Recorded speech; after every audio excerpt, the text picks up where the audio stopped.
Wall construction on the southern border, guess what? It's now underway. According to a report, Washington Examiner, look at this. Miles of desperately needed brand new steel barriers are under construction all along the Rio Grande Valley. This portion of the wall was funded with federal money previously negotiated by the Trump administration. Nobody seems to report that. We've also repaired a lot of the bad walls that were out there, and there is new construction. Now, meanwhile, this garbage deal that I've been telling you about out of Washington, which allocates a measly additional $1.375 billion for wall construction, well, that has not yet been signed by the president. As a matter of fact, nobody in the White House has seen any language in the bill. None. So let's be frank. It's not nearly enough money.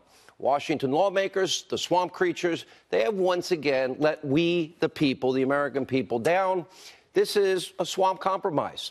Now, let me make some predictions. Based on what the president is saying publicly, because I love the press, they love to speculate. How did Hannity get his information? All right, we know this is a president that keeps his promises, and he goes at the speed of Trump.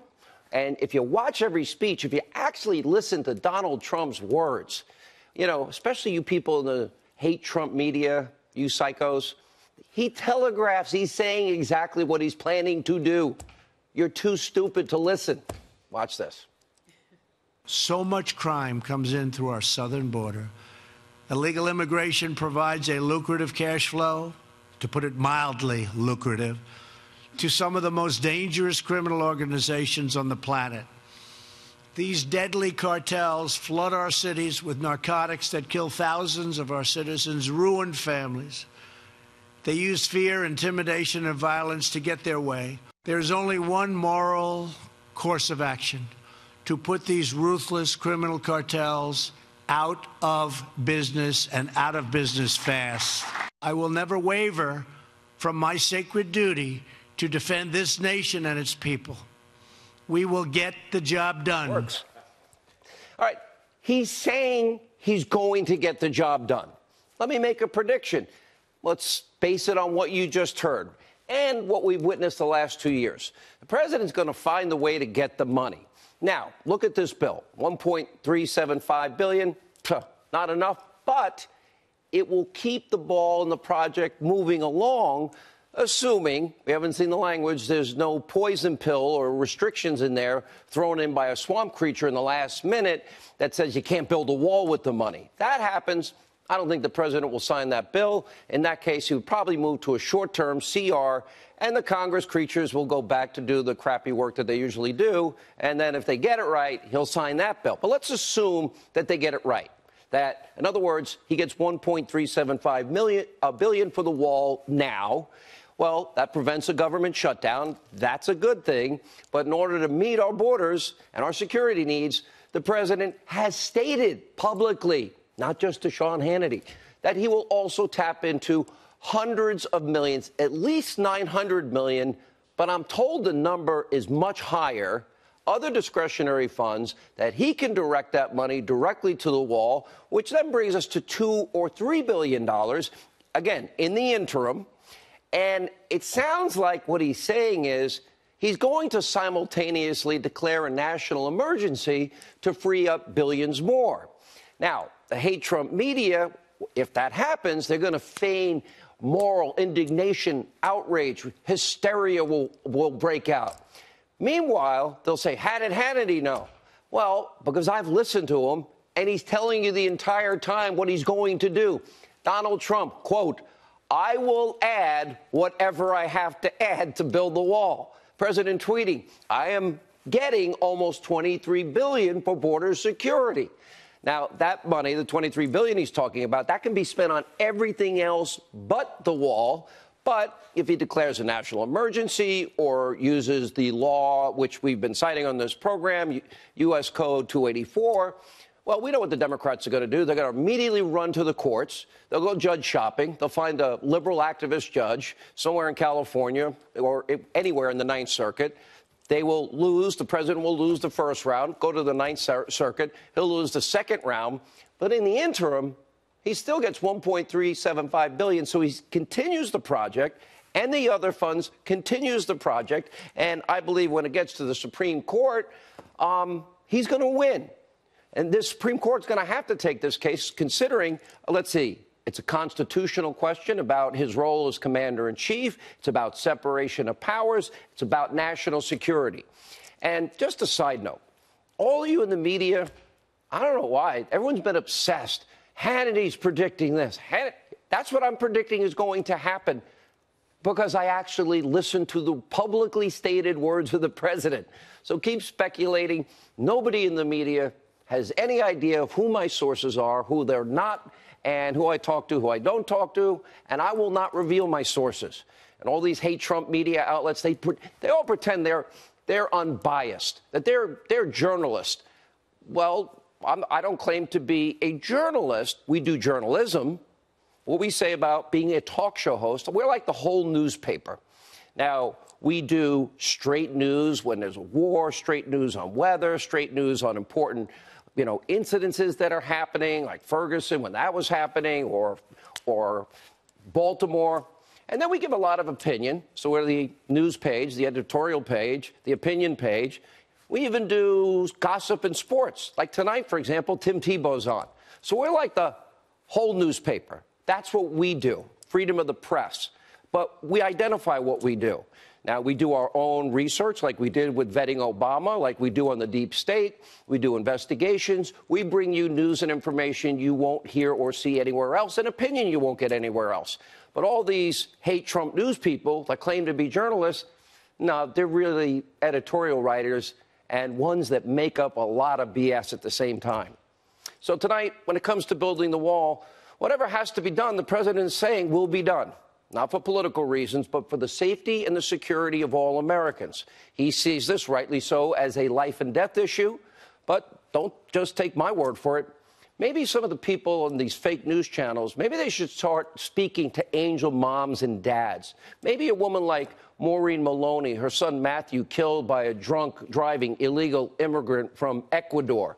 You got that, Senator Menendez? He was upset that illegal immigrants could actually be classified as criminals if they get caught drunk driving. And yesterday, Maloney urged President Trump to hold strong in this fight for the border wall. Now, sadly, she is among thousands of our fellow Americans whose lives have been ripped apart, permanent separation by violent criminals because we have open borders that have entered this country illegally. In the past 2 years alone, ICE arresting illegal immigrants who are accused or convicted of 4,000 murder, homicide charges, carnage from illegal drugs. 90% of the heroin crossing that southern border is even worse. Every single week, 300 Americans are dying from heroin overdoses, almost all of which trafficked across that border. Now, that's why Americans are overwhelmingly backing up the president and his plan to secure the border. Brand new Fox polls, 66% of Americans approve of the president's efforts. You Republicans in the House and Senate, you may just want to follow his lead. Good politics. According to Gallup, the president's overall poll numbers are up a whopping 7 points since the government shutdown. He had his highest number, 52%, on the Rasmussen poll. Earlier this week, he filled an arena in El Paso, Texas. Look at that. And, that's inside the arena. Am I correct? Yes. Then he had thousands and thousands of others outside the arena. Nobody in the media talks about this. What other president got those types of crowds? Now, some on the left, they try and pretend the president has no support at all. I've never seen a president with more support. Look at late-night loser Stephen Colbert himself just last week. Watch this. Trump's inaugural committee raised a record $107 million, which was double the previous record set by Barack Obama. What was all that money for? I mean, obviously, they didn't need it for crowd control. Yeah, let's show the picture before the inauguration ever took place. Don't worry, your audience is stupid enough that they'll probably believe your crap. Maybe Colbert needs to attend a Trump rally. Maybe he will see the unbelievable enthusiasm, people standing for hours and hours and hours outside in the cold and the rain, and then standing for the entire time the president's speaking, supporting his agenda. Which brings us tonight to our Hannity watch on what is the radical socialist takeover of the Democratic Party. Now, the president is promoting freedom, low taxes, national security, and strength. uninformed socialist extremists, they are now steering the ship at the DNC in a pretty big way, in a kind of scary way. Now look at freshman Congresswoman Alexandria Ocasio-Cortez, who says the world's going to end in 12 years, is now leading the way. She is the chief spokesman leader for the Democratic Party. And as some background, look at the new leader of the left. Take a look.